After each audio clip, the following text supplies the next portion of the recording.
This was the car of a Libyan intelligence officer in the eastern city of Benghazi. A bomb planted in the vehicle exploded on June 26th, blowing off one of his legs.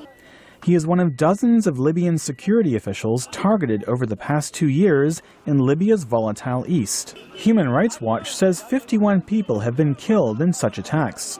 Most had ties to the former government of Libyan ruler Muammar Gaddafi, who was killed in the uprising that overthrew his regime 2 years ago. Libyan militants broadened their targets last month, hitting judicial buildings in Benghazi and carrying out the first post-Gaddafi killing of a political activist. Atlantic Council Middle East analyst Dania Greenfield says a key factor in Libya's unrest is the government's inability to control the militias that ousted Gaddafi. It lacks the capacity to actually exert the kind of control and, again, the monopoly of force that is really necessary. Dealing with these militias and dealing with how to integrate them into a military force in a sustained way is, I think, the first order of business. The violence in Libya is part of a regional problem, says National Defense University analyst Thomas Lynch.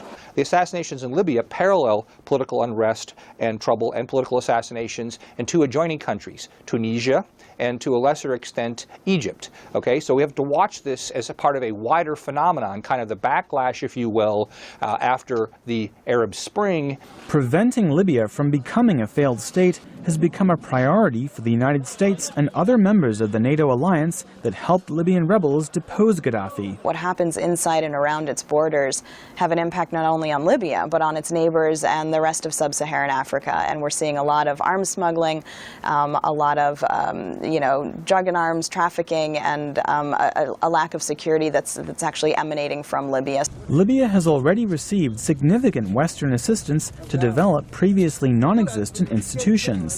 But Washington's share of that aid is relatively small, amounting to $170 million since 2011. There is a worry and a concern here, but one that shouldn't be blown out of proportion. There already is an attention, there is a focus with Western plans, principally led by the Europeans who have the most at stake in Libya, to try to help build civil society and build these government groups over time.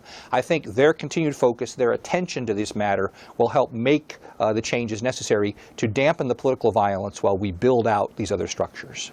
Libyan authorities have shown a willingness to learn from their Western partners, earning them some praise despite their security shortcomings. Michael Lipin, VOA News, Washington.